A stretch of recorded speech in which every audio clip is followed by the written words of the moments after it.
Shama akkam jirtu hordoftoonni Qiddoo YouTube marti keessan siniin jecha egaa rootiyeenii guyyaan har'aa guyyaan gara maatii kootii deemuu qabudha.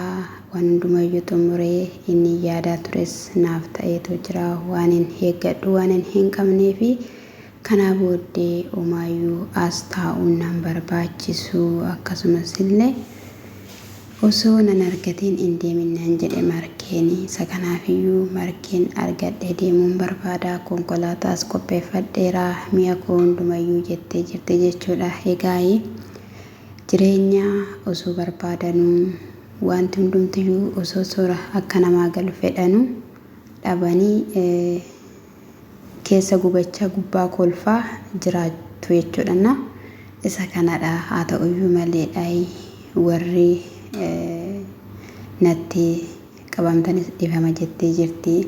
Akkasumallee anis hin qabaachuu kootti nan gammada. Akkan sini illee yaasifnesi jabaadhee akka waan baay'ee isin agarsiisu siniin qaba. Haadharraa fi abbaarraa na caaltanii kan natti mul'attanii jettee jirti jechuudha. Egaa rootiyyee waan hundumaa keessatti Waaqayyo si haa gargaaru nagaadhaan si haa eegu siin jenna. Dhugaa dubbachuudhaaf yeroo duraa wayiillee gidduutti illee siin fedhu jettee loota Abiraam si barbaadu ofirraa darbachaa turte. Haa ta'uyyuu malee immoo wanta dhufu waan beektuufidha jechuudha. Yeroo uummata barbaaddutti immoo inni siif argamuu hin dandeenye waan baay'eedha jechuudha. Dhugaa dubbachuudhaaf waan miidhamtu hin qabdu argaa qabdaa nagaa keedha. Inni as keessatti si gargaare boruunis si gargaara akkuma ati jette jechuudha. Isa kanadha dhugaa dubbachuuf ani baay'ee na gaddisiiste jechuudha. Baay'ee jechuudha hangana kan hin jedhamne naannaa ishiin boochuu fa'ii ishiin baay'ee akka mamimmaan ishiin hin buunee fi of qoxxobaa yookiin immoo of dhowwaa turte jechuudha. Egaa gidduu kana keessatti markeen dhufee tooyii jira jechuudha. Wanta tar'ana waamtee fi waan gaarii natti hin fakkaanne akkasumas illee galgaladha gaafa inni jedhuuni lakkisaatiin ganaadha wanta galgalaa hin qabu jettee jechuudha. Kanaafiyyuu markee sila hatii osoo nan argatiin hin deemin jettee fidhanii si argachuu barbaade waan hundumayyuu qopheessee xumureera konkolaataas jettee jechuudha. Egaa baay'een isaanii ni gubatu markee wajjiniin ta'uu isaa jechuudha. Qubaa ishee takkaftee akka boochuu imimmaan ishee arguu warreen barbaadan baay'een isaanii ni jiru. Garuu inni immoo kutatee ka'e maaliif jennaan guyyaa miinzee namaaf ta'a waan baay'ee waadaa galu. Waadaan immoo waadaadha waadaan obbolummaadha waan ta'eef wajjiniin dhaabbachaa jira. Hiriyaa kurraa gargar baateetti jedhee ishii waan gatee hin qabu jechuudha. Namni dhugaa namni hubata jechuun isa kanadha. Egaa eebbifamii gaarummaa kee kana garraamummaa kee kana siif haa baay'isu jenna markee asumadhaanidha. Innaa egaa dhugaa dubbachuudhaaf otoo sirraa ta'e osoo wanti hundumtiyyuu toora galee baay'ee natti tola tureeyyuu gammannee ayyaana osoo waliin oollee jedheeni ture. Kanaaf immoo edda ta'uu baateera ta'e homaa gochuun hin danda'amu. Ati dubartii jabduu dubartii cimtuudha.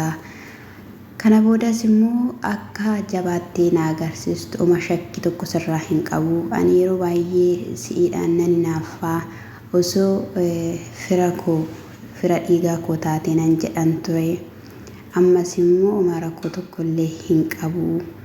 Nagaadhaan mucaa keessa deessee fuulduratti qabattee jabaattee furdattee akka ati deebitu abdii guddaan qaba jedheen jechuudha. Isheenis illee oma rakkoon hin jiru jettee maatiin keessa immoo akkasii hankabaakkaban akkasii kunuunsan jedhamu sana abdiin qaba. Yoo ati immoo kottu jettee hiyamteetta ta'e ani dhufuu hin danda'an ture. Waan baay'een immoo si dhabsiisee narratti dhiisi narratti gatii nan sirreessaa jedhee ta'uu kan dide baay'eedha. Si abdachiise isa itti na abdatte sana narraa hin arganne dhiifama guddaa jedheeni.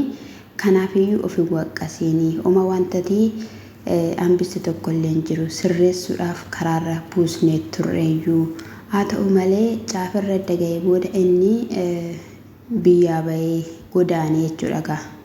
Silaa kan isaa kan dubbatamee dhumamu miti jechuudha. Sana boodadha kan wanti hundumtiyyuu akkana ta'ennaan otoo innaa sana deemteetta maatii keetti galteetta ta'e Abiraam faanallee dhufne sirreessina ture. Kanaaf immoo in sirrannisa kanaaf immoo dhiifama jedheen jechuudha. Ati waanuma ofii keetiif of waqqastu tokkollee hin qabdu. Baqqaayii wanta goone hin jiru. Ammuma carraati ammuma kanaa waliin jiraanni. Fedhuma Rabbii ta'uu danda'a. Namni immoo ammuma namaaf barreeffame waliin jiraachuu danda'a jedhameetu jira jechuudha. Dhugaa dubbachuudhaaf gaa'elli roottaa addaan akka baaniif akka yeroo kan addaan baaniif Rabbi yookiin immoo waan hin barreessine dhugaan siniin jedha. Maaliif seexanatu gidduu galee jechuudha. Dhugaa seexanatu buqqa'ee garta'ee gara mana isaanii seenee jechuudha. Malee Rabbi gaa'ela gaafa kamiyyuu gaa'elli eenyuu akka gargar bahu hin barbaadu dadhabina namaati yeroo baay'ee jechuudha. Isa kanadha jechuudha gaa'ee ma gochuu waan hin danda'amneefidha. Gara maatii kootii jetteerti isheenis akkasumallee mucaa kootiifis jiraachuun qabaa tasgabbaa'uun qabaa. Wanti waliif daawwallu yoo jiraate immoo waliif daawwalla. Akkasumallee hiriyoota koo faanaas margeef ifanas yoo ta'e iddootti wal arguu qabnullee dhabnillee ta'e bilbilaan wal argina. Abiraam faanas akkasuma jettee jechuudha. Ani jaalala kana yookiin immoo gaa'ela kanaadhaaf jaalalaan kaffallee jechuu miti jaalala kaffaleera. Haa ta'uyyuu malee karaatti hafee jira. Bakka hin taane jettee isa kana dhugaa dubbachuudhaaf onnee namaatu jechuudha. Otoo guyyaa gaafa tokketti jechuudha narrafatiin hin boqotiin mana kuwettee ji'a 9 mulu jechuudha. Kun immoo dhugaa dubbachuuf jabina ishee agarsiisa. Ji'a 9 kaameraan osoo qabatanii ishee eeganii asiin bahi achiin bahi gaafa jedhanii tole jettee iddoo hundumatti argamte jechuudha. Baay'ee jabduudha roottaa. Baay'ee dubartii xankaarraadha isa dhugaan siniin jedhenna. Akka daa'imummaa isheetii miti jechuudha. Borus immoo akka kaatu sirrittidhaan jechuudha. Ani dhugaa gaa'ela bareedaa ta'ellee Abiraamitti waan deemtu natti hin fakkaatu itti sin deebi'in dhugaan sin jedhe. Inna akka gaa'ela bareedaa ta'e mucaan keesseraan si guddate waan Abiraam godhe immoo jechuudha. Mucichatti himaa sammuu keessa kaa'aa guddisi dhugaan sin jedhe sammuu keessa kaa'aa jechuudha. Yoo akkas ta'e malee hin ta'u dhugaan sin jedhan. Markeen immoo jechuudha ammallee abdiin kutatiin abbaan kootii fi haati koo waggaa 10 walitti deebi'anii otoo isaan walitti deebi'anii baataniyyuu aniyyuu hin dhaladhu ture. Isa kanaafiyyuu abdiin kutatee wanti sirreeffamu sirreeffama. Midhaan keessanii fi bishaan keessan iddoo tokko yoo ta'e lafa kamittiyyuu iddoo kamittiyyuu walitti hin deebitu jechuudha. Gaa'ee suni akka saree godhata silaa achidha jechuudha. Intalli haguugdee qabdee itti ofitti isiniin jechuun jaaladha. Isa immoo ganaman dhufee galgala dhufee jettummoo achuma bulte sobaadha. Namoonni tokko tokko immoo gaasheen jaarsummaa deebiira jedhanii kan odeessanis ni jiru jechuudha. Gaashiyyeen jaarsummaa isa kam deema yeroo darbe busiyyeedhaanii yoo nama lafa isaa kana dhiisee wanti hundumtiyyuu sirrachuu danda'a jedhanii jechuudha. Isaan calleedhaanii jaarsummaa hin naqan. Maaliif inni osoo asii akka saree intalli fuula sallastu gana jaarsummaa deemu natti hin fakkaatu siniin jechuun jaaladha. Jaarsummaa wanta deemame hin jiru. Intalli natsaa baateetti argatanitti kaleessa maal takka uumame viidiyoo isaanii keessatti jechuudha. Akka kawwinnaa ishee itti jettu isa duratti sittee sukkuumtee ammastee jettu jechuudha. Irraa sissiquu barbaadde jechuudha. Kan hin jedhamu jechuudha. Maaliif gowwaa ta'e kachaba waan ta'e moonyi ta'aa jira Abiraam jechuudha. Dhiirummaan isaa iyyuu du'aa jira isa dhugaan siniin jedhee edda Ermeellaan itti dhuftee jechuudha. Dhiira kan fakkaatu Abiraam roottaa faana ture iyyuuna. Isa kana immoo ofiisaatiif jaalatee roottaa faana inni walitti deebi'uu hin barbaadu. Markeen dadhabeen akkasumaan isiin jenna ishiin kana booddee deessee jajjabaattee gara hojii isheetitti deebi'uudha. Jajjabaachuu qabdi akkasumallee isa kanadha siniin jechuun jaaladha. Waaqayyo galgala keenya haa tolchu dhugaan siniin jedhena. Wanti yeroo ammaa kana taasifamaa jiru wanti gaa'ela namaa keessatti mul'achaa jiru homaa waan namatti tolu miti. Maa waan bareedu miti inni kaan waltuma inni kaan poolisa wal qabsiisa inni kaan wal dhiisa innaa kana isiniin jechuun jaaladha. Ayyaanni isaaniif haa baay'atu isiniin jedha.